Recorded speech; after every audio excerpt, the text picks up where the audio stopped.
start the next paragraph from The Best Christmas Present in the World by Michael Morpurgo. Okay, let's come to page 15 from your textbooks, and it's almost the third part, second paragraph, second line. I'm just going on. There were paper chains up in the hallway and a lighted Christmas tree. Paper chains in the sense, at the time of Christmas, whenever we have some occasions, some happy moments, okay, we decorate with some decoratives, no? Paper chain is nothing but, okay, we will do some decorations whenever we have certain parties and all.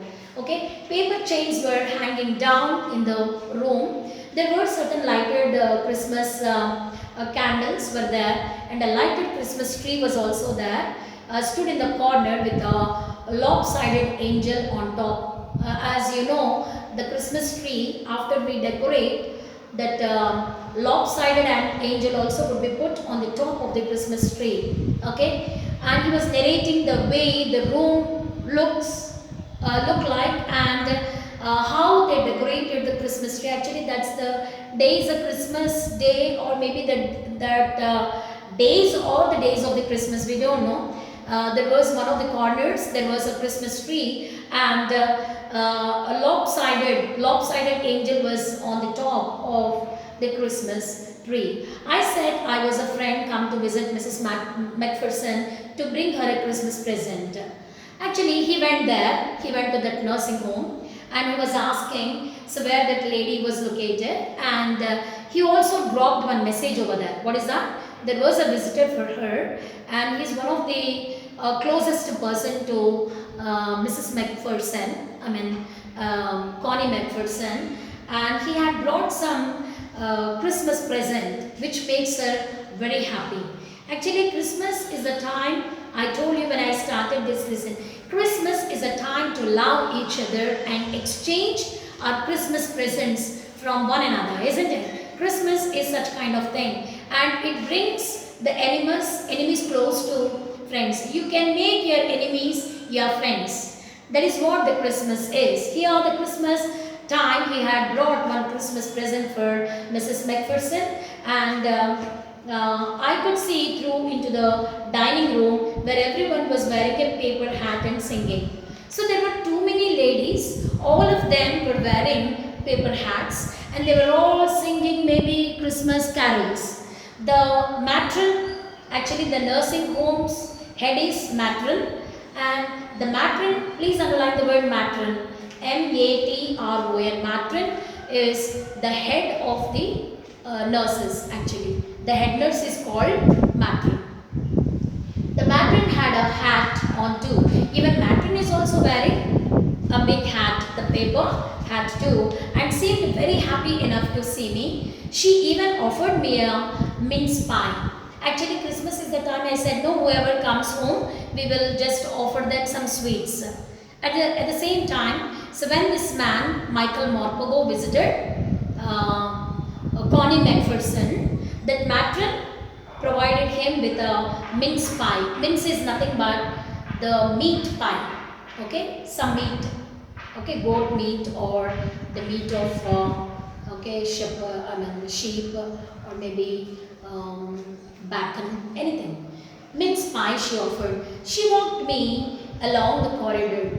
Okay, she took him along with her into the corridor. Mrs. Macpherson is not in with the others. Actually, Mrs. Macpherson was completely away from others. She was lonely. Nobody is there with her. She was alone actually, not lonely. Lonely and alone, you should know the meaning. Lonely in the sense, there are many people around you, but still you feel that loneliness. Being alone means you just avoid all of them, you ignore all the people, you get away from them and spend some time. That is being alone. Is she lonely or alone? She is alone. She was away from that group, and remaining people in the nursing home, they are just enjoying, they were singing Christmas carols, but this lady was kept, or she sat in one of the corners alone. She rather confused today. She told me she is rather confused today.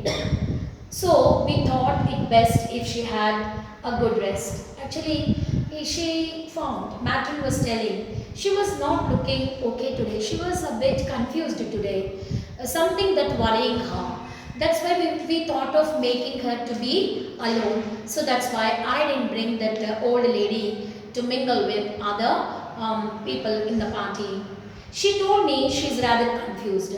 She has no family, you know. That lady was telling, Matrick was telling or narrating the circumstances and certain situations, how she passed on. Okay, how this lady was passing on. She says that she had no family. She was narrating about Connie Macpherson.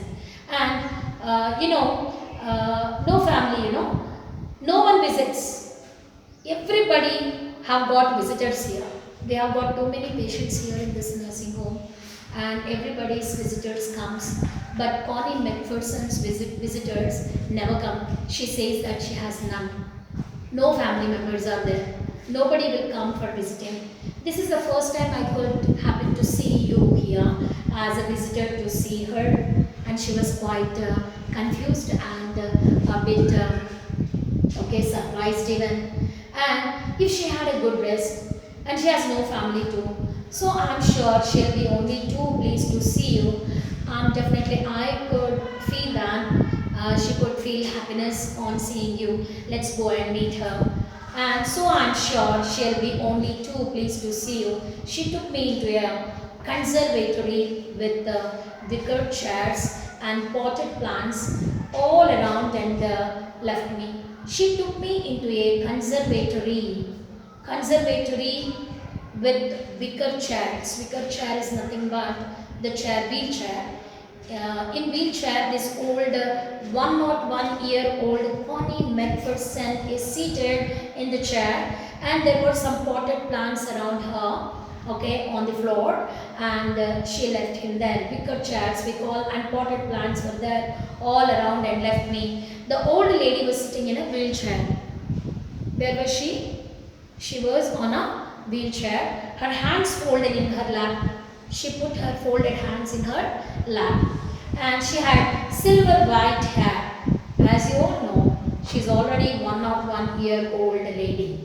Okay, she was completely ripened, and her hair pinned into a wispy bun. Her hair is pinned into a wispy bun, in the sense she put a knot back, little high above, and she put a bun. Bun is nothing but a covering on the knot. And she was gazing out at the garden.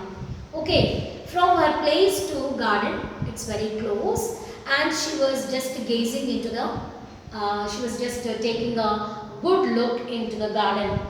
And she was gazing out at the garden. Hello, I said. She turned and looked up at me vacantly. I just called her, hello. Then she gave a look, she turned and looked up at me vacantly. Means she couldn't identify him. She doesn't know who the visitor was, and she was just looking at him vacantly. And happy Christmas, Connie, I went on. I found this, I think it's yours. He wished her happy Christmas, and he also said that I found this envelope. I found this small little tin box in which the envelope was there with the note. Okay, actually I found it. This is yours. Let's take it. As I was speaking, her eyes were never left my face. As he was speaking to her, her eyes never left my face, means she was still looking at him so keenly. I opened the tin box and gave it to her. That was the moment her eyes lit up with recognition, and her face became suffused. Suffused means a kind of glow had come out of her face, and her face was brightly shining. Why, you know? This is something that she lost when her house was completely burnt. Okay, all her furniture and everything was just gone away. Okay, it was not with her. Everything is lost. She even thought that the chest of drawers, which is consisting the tin box with the letter and the envelope and a small little note saying, after you read it, you just bury it whenever I was little on this earth. It was what it was written on.